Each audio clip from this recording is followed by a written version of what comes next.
Praise the Lord. നിങ്ങളെ എല്ലാവരെയും blessed മോർണിംഗിലേക്ക് യേശു ക്രിസ്തുവിൻ്റെ നാമത്തിൽ സ്വാഗതം ചെയ്യുന്നു.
പ്രിയരെ, അനുഗ്രഹിക്കപ്പെട്ട ഒരു പ്രഭാതം കൂടെ നമ്മുടെ ജീവിതത്തിൽ അനുവദിച്ചു തന്ന വലിയവനായ ദൈവത്തെ നമുക്ക് ഒരുമിച്ച് ചേർന്ന് നന്ദി പറയാം. എത്ര പറയും, ഞാൻ നിന്നതല്ല, എൻ്റെ ദൈവം നിർത്തിയതാണ്.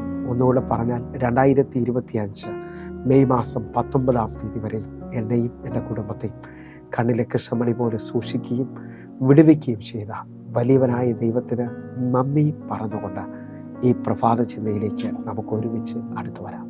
നീ കരഞ്ഞു തീരുമെന്ന് പറഞ്ഞെടുത്ത് വലിയ ദൈവപ്രവൃത്തികൾ വെളിപ്പെടുവാൻ പോകും. പ്രിയരെ, പ്രാരംഭവാക്യത്തിലേക്ക് 34-ാം സങ്കീർത്തനം അതിന്റെ 15-ാമത്തെ വാക്യം. യഹോവയുടെ കണ്ണ് നീതിമാന്മാരുടെ മേലും അവന്റെ ചെവി അവരുടെ നിലവിളിക്കും തുറന്നിരിക്കുന്നു. പ്രിയരെ, ഈ പ്രഭാതത്തിൽ ദൈവം നമ്മോട് ഇടപെട്ട അനുഗ്രഹിക്കപ്പെട്ട വചനത്തിനായി നമുക്ക് ഒരുമിച്ച് ചേർന്ന് ദൈവത്തിന് നന്ദി പറയാം. ഈ പ്രഭാതത്തിൽ എന്നോട് ദൈവം ഇടപെട്ടത്, നീ കരഞ്ഞു തീരുമെന്ന് പറഞ്ഞ സ്ഥലത്ത് നീ ഇതുവരെയും കാണാത്ത വലിയ ദൈവപ്രവർത്തികൾ ദൈവം വെളിപ്പെടുത്താൻ പോകുകയാണ്. വായിച്ചു കേട്ട വാക്യം, യഹോവയുടെ കണ്ണ് നീതിമാന്മാരുടെ മേലും അവന്റെ ചെവി അവരുടെ നിലവിളിക്കും തുറന്നിരിക്കുന്നു എന്നുള്ളതാണ്. എന്നെ ശ്രദ്ധിക്കാമെങ്കിൽ ഈ പകൽ കർത്താവിന്റെ കരം നിങ്ങൾക്ക് വേണ്ടി വെളിപ്പെടാൻ പോവുകയാണ്. കർത്താവിന്റെ കണ്ണുകൾ നിങ്ങളെ ശ്രദ്ധിക്കുന്നുണ്ട്. ഹല്ലേലൂയ. 430 വർഷം ഇസ്രായേൽ മക്കൾ അടിമത്വത്തിൽ നിൽക്കുമ്പോൾ, മിസ്രയീമിന്റെ കീഴിൽ കഷ്ടപ്പെടുമ്പോൾ അവരുടെ കണ്ണുനീരിൽ അവരുടെ കഷ്ടതയിൽ മനസ്സലിഞ്ഞ ഒരു ദൈവമുണ്ട്. വിശ്വസിക്കാൻ പറ്റുമെങ്കിൽ ഈ പ്രഭാതത്തിൽ എന്നെ കേൾക്കുന്ന ചിലരോട് ഞാൻ ആത്മാവിൽ വിളിച്ചു പറയുന്നു, ഇനി വഴിയില്ല, ഇനി മുമ്പോട്ട് എങ്ങനെയെന്ന് ചോദിച്ചുകൊണ്ട് കരഞ്ഞു നിലവിളിക്കുന്ന നിനക്കും നിന്റെ തലമുറയ്ക്കും വേണ്ടി നീ കരഞ്ഞുകൊണ്ടിരുന്ന സ്ഥലത്ത് തന്നെ ഒരു വലിയ ഉറവ തുറക്കാൻ പോവുകയാണ്. ഉൽപ്പത്തി പുസ്തകം 21-ാം അധ്യായം അതിന്റെ 16-ാമത്തെ വാക്യം ശ്രദ്ധിക്കുമെങ്കിൽ, ഇതാ ഇശ്മായേലിന്റെ മരണം കാണാൻ വയ്യാതെ ഹാഗാർ കരയുന്നത് കാണാൻ കഴിയും. ഹല്ലേലൂയ. ഉൽപ്പത്തി പുസ്തകം 21-ന്റെ 16-17 വാക്യങ്ങൾ. അവൾ പോയി അതിനെതിരെ ഒരു അമ്പിൻപാട് ദൂരത്തിരുന്ന് കുട്ടിയുടെ മരണം എനിക്ക് കാണണ്ട എന്ന് പറഞ്ഞ് എതിരെ ഇരുന്ന് ഉറക്കെ കരഞ്ഞു. 17-ാമത്തെ വാക്യം. ദൈവം ബാലന്റെ നിലവിളി കേട്ട് ദൈവത്തിന്റെ ദൂതൻ ആകാശത്ത് നിന്ന് ഹാഗാറിനെ വിളിച്ചു. അവളോട്, ഹാഗാറെ, നിനക്കെന്ത്? നീ ഭയപ്പെടേണ്ട, ബാലൻ ഇരിക്കുന്നിടത്ത് അവന്റെ നിലവിളി ദൈവം കേട്ടിരിക്കുന്നു. എന്നെ ശ്രദ്ധിക്കുന്ന ഓരോ ദൈവമക്കളും തിരിച്ചറിയണം, ഇതാ ഹാഗാറിന്റെ നിലവിളിയുടെ ഭാഗമാണിത്.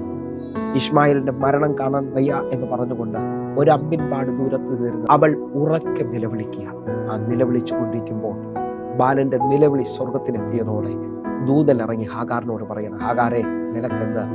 ബാലന്റെ നിലവിളി കേട്ട ഒരു സ്വർഗമുണ്ട്. അവൾ കരഞ്ഞുകൊണ്ടിരിക്കുന്ന സ്ഥലത്ത് തന്നെ 19-ാമത്തെ വാക്യം നിങ്ങൾ ശ്രദ്ധിക്കാമെങ്കിൽ, അവളുടെ കണ്ണ് തുറന്നു. എന്തിനു വേണ്ടിയാണ് അവൾ കരഞ്ഞത്? ആ വിഷയത്തിനകത്ത് അവളുടെ കണ്ണ് തുറന്ന് ആ മരുഭൂമിയിൽ ഒരു ഉറവ തുറക്കുന്നത് കാണാൻ കഴിയും. നിങ്ങൾ ഈ പ്രഭാതത്തിൽ ദൈവത്തോടാണ് നിലവിളിക്കുന്നതെങ്കിൽ, ദൈവത്തോടാണ് നിങ്ങളുടെ വിഷയങ്ങൾ പറയുന്നെങ്കിൽ, നിങ്ങളെ തകരുമെന്ന് പറഞ്ഞ അതേ സ്ഥലത്ത്, നിങ്ങൾ തീരുമെന്ന് പറഞ്ഞ അതേ സ്ഥലത്ത് എൻ്റെ ദൈവം പുതിയതൊന്ന് ചെയ്യാൻ പോവുകയാണ്. വിശ്വാസം ഉണ്ടെങ്കിൽ ഈ പ്രഭാതത്തിൽ എൻ്റെ കൂടെ ഈ വചനത്തെ സ്വീകരിക്കണം. അറിയുക, ഹാഗാറിന്റെ കണ്ണു തുറന്നു. ദൈവം ബെർശേബ മരുഭൂമിയിൽ ഉറവ തുറക്കണം. 19-ാമത്തെ വാക്യത്തിൽ എന്നെ ശ്രദ്ധിക്കാമെങ്കിൽ ലൂക്കോസിന്റെ സുവിശേഷം 7-ാം അധ്യായം അതിന്റെ 13-ാമത്തെ വാക്യം. അവളെ കണ്ട് കർത്താവ് മനസ്സലിഞ്ഞ് അവളോട് കരയണ്ട എന്ന് പറഞ്ഞു. അവൻ അടുത്ത് ചെന്ന് മഞ്ചം തൊട്ട് ചുമക്കുന്നവർ നിന്നു. 14-ാമത്തെ വാക്യം. ബാല്യക്കാര എഴുന്നേൽക്കുക എന്ന് ഞാൻ നിന്നോട് പറയുന്നു എന്ന് അവൻ പറഞ്ഞു. 15-ാമത്തെ വാക്യം. മരിച്ചവൻ എഴുന്നേറ്റിരുന്ന് സംസാരിക്കാൻ തുടങ്ങി. അവൻ അവനെ അമ്മയ്ക്ക് ഏൽപ്പിച്ചു കൊടുത്തു. എല്ലാവർക്കും ഭയം പിടിച്ചു. പ്രിയരെ, ഈ വായിച്ചു കേട്ട വാക്യം നിങ്ങൾക്കും എനിക്കും വളരെ അറിയാവുന്നതാണ്. 9-ലെ വിധവയെക്കുറിച്ച് എഴുതിയിരിക്കുന്ന ഭാഗമാണ്. ഇതാ അവൾ തൻ്റെ മകന്റെ മരണത്തിൽ വേദനപ്പെട്ടുകൊണ്ട് ഇനി ആരും തൻ്റെ കൂടെ ഇല്ല എന്ന് പറഞ്ഞുകൊണ്ട് കരഞ്ഞു നിലവിളിച്ചുകൊണ്ട് നിൽക്കുമ്പോൾ യേശു അവളെ കണ്ട് മനസ്സലിഞ്ഞു.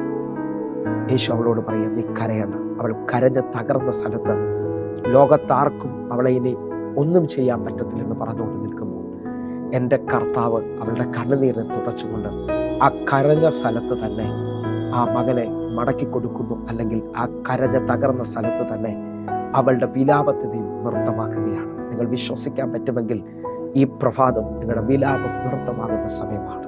എൻ്റെ ദൈവം അവൾക്ക് നഷ്ടപ്പെട്ടു പോയതിനെ മടക്കി കൊടുക്കുകയാണ്. ഞാൻ വിശ്വസിച്ചുകൊണ്ട് പ്രാർത്ഥിക്കുകയാണ്. ഇന്നെല്ലാം കേൾക്കുന്ന ചിലവർ കരഞ്ഞുകൊണ്ടിരിക്കുന്ന വിഷയത്തിനകത്ത് ദൈവം പുതിയത് ചിലത് ചെയ്യാൻ പോവുകയാണ്. നിങ്ങളുടെ വിശ്വാസ ജീവിതം ഇന്ന് വർദ്ധിക്കണം. ഹല്ലേലൂയ. നിങ്ങളുടെ കർത്താവുമായുള്ള ബന്ധം വർദ്ധിക്കണം. ഒരു ഭാഗം കൂടെ നമ്മൾ പറഞ്ഞു പ്രാർത്ഥിക്കാൻ പോവുകയാണ്. നിങ്ങൾ ശ്രദ്ധിക്കാൻ പറ്റുമെങ്കിൽ 2 രാജാക്കന്മാരുടെ പുസ്തകം 20-ാം അധ്യായം. ഹല്ലേലൂയ. ശ്രദ്ധിക്കാമെങ്കിൽ ഹിസ്കിയാ രാജാവ് മരിച്ചു പോകുമെന്ന് ഉറപ്പുവരുത്തുകയാണ്. പ്രവാചകനായ യെശയ്യാവ് വന്ന് ഹിസ്കിയാവിനോട് പറയാം, നീ മരിച്ചു പോകും നിശ്ചയം, നിന്റെ ഗ്രഹകാര്യം ക്രമപ്പെടുത്തണം. പക്ഷേ താനിതാ തൻ്റെ മുഖം ചുവരിനോട് ചേർത്ത് പിടിച്ചുകൊണ്ട് ദൈവത്തോട് കരയുകയാണ്. ഹല്ലേലൂയ. ദൈവത്തിന് മുമ്പാകെ നടന്നത് ഒന്ന് ഓർക്കണമേ എന്ന് പറഞ്ഞുകൊണ്ട് ഹിസ്കിയാവ് കരയുമ്പോൾ പ്രവാചകനോട് ഇടപെട്ട ദൈവം വീണ്ടും ഇടപെടുകയാണ്. ഹിസ്കിയാവിൻ്റെ കണ്ണുനീരിൽ 15 വർഷം സൗഖ്യത്തോടെ ഹിസ്കിയാവ് ജീവിക്കുകയാണ്. നിങ്ങൾ വിശ്വസിക്കാൻ പറ്റുമെങ്കിൽ നിങ്ങൾ തീരുമെന്ന് ഉറപ്പുവരുത്തിയ സ്ഥലത്ത് ഇന്ന് എൻ്റെ കർത്താവ് ഒരു മറുപടി പറയാൻ പോവുകയാണ്. ആർക്കും പറയാൻ പറ്റാത്ത മേഖലകളിൽ, ആർക്കും ചെയ്യാൻ പറ്റാത്ത മേഖലയിൽ എൻ്റെ ദൈവം മറുപടി പറയാൻ പോകും. ഒന്നുകൂടെ ശ്രദ്ധിച്ചു കഴിഞ്ഞാൽ ഹല്ലേലൂയ, ഒരു ഭാഗം കൂടെ ഒന്ന് തൊടുകയാണ്. യോഹന്നാന്റെ സുവിശേഷം 20-ാം അധ്യായം 11-ാമത്തെ വാക്യം. എന്നാൽ മറിയ കല്ലറയ്ക്കൽ പുറത്ത് കരഞ്ഞുകൊണ്ട് നിന്നു. കരയുന്നതിനിടയിൽ അവൾ കല്ലറയിൽ കുനിഞ്ഞു നോക്കി. 12-ാമത്തെ വാക്യം. യേശുവിന്റെ ശരീരം കിടക്കുന്ന ഇടത്ത് വെള്ള വസ്ത്രം ധരിച്ച 2 ദൂതന്മാർ, ഒരുത്തൻ തലയ്ക്കലും ഒരുത്തൻ കാൽക്കലും ഇരിക്കുന്നത് കണ്ടു. വായിച്ചു കേട്ട വാക്യം നമുക്ക് എല്ലാവർക്കും സുപരിചിതമാണ്. മറിയ തന്റെ പ്രാണപ്രിയന്റെ വേർപാടിൽ ആ കല്ലറയ്ക്കൽ മുമ്പിൽ നിന്ന് കരയുക. ആരും കരയാത്തതുപോലെ അവൾ കരയുന്നു. ശിഷ്യന്മാരെല്ലാം അകലം പ്രാപിക്കുമ്പോൾ, ആരെയും കാണാതെ നിൽക്കുമ്പോൾ അവൾ ഒറ്റയ്ക്ക് ആ കല്ലറയുടെ മുമ്പിൽ കരയുക. വേർപാടിന്റെ ദുഃഖം ഭയങ്കര വലുതാണ്. ഈ പ്രഭാതത്തിൽ ചിലവർ വേർപാടിന്റെ ദുഃഖം അനുഭവിക്കുന്നവരുണ്ട്. ഇനി ആരും സഹായിക്കാനില്ലെന്ന് പറയുന്നവരുണ്ട്. പക്ഷെ മറിയ കരഞ്ഞുകൊണ്ടിരിക്കുമ്പോൾ തന്നെ അവൾ ആ കല്ലറയിലേക്ക് മുന്നിൽ നോക്കുമ്പോൾ ഇതുവരെയും കാണാത്തൊരു കാഴ്ച അവൾ കാണുന്നു. അവൾക്ക് മറുപടിയായി 2 ദൂതന്മാർ ആ കല്ലറയ്ക്കകത്ത് നിൽക്കുന്നു. വിശ്വസിക്കാൻ പറ്റുമെങ്കിൽ ഇന്ന് നിങ്ങളുടെ ഒരു സൂപ്പർ നാച്ചുറൽ കാണാൻ പോവുകയാണ്. നീ കരഞ്ഞു തീരുമെന്ന് ലോകം പറഞ്ഞെടുത്ത പുതിയ അത്ഭുതങ്ങളെ എൻ്റെ ദൈവം ചെയ്യാൻ പോവുകയാണ്. നമുക്ക് ഒരുമിച്ച് വിശ്വസിക്കാം പ്രിയരെ. ഈ പ്രഭാതം അത്ഭുതമാകട്ടെ. എന്നെ കാണുന്ന, എന്നെ കേൾക്കുന്നവർക്ക് വേണ്ടി ഞാൻ ഒരു വാക്ക് പ്രാർത്ഥിക്കാൻ പോകും. കണ്ണുകൾ അടയ്ക്കാം. ഞങ്ങളെ സ്നേഹിക്കുന്ന ഞങ്ങളുടെ നല്ല കർത്താവേ, ഈ പ്രഭാതം തകർന്നു തീരുമെന്ന് പറഞ്ഞവർ അത്ഭുതങ്ങളെ കാണുന്ന പ്രഭാതമാണ്. യേശുവിൻ്റെ നാമത്തിൽ ഞാൻ ഇവരെ ഏൽപ്പിക്കുന്നു. അത്ഭുതം നടന്നതിനായി നന്ദി. ആമേൻ, ആമേൻ. പ്രിയരെ, ഈ പ്രഭാത സന്ദേശം നിങ്ങൾക്ക് അനുഗ്രഹമാകുന്നെങ്കിൽ ഈ യൂട്യൂബ് ചാനൽ നിങ്ങൾക്ക് പരിചയമുള്ള ഒരാളിലേക്ക് കൊണ്ടുവന്ന് പാസ് ചെയ്യണമെന്ന് ഓർപ്പിക്കുന്നു. കാരണം ഈ വചനങ്ങൾ ചിലവരെ മോചിപ്പിക്കും, ചിലവരെ കണ്ണുനീര് തുടയ്ക്കും.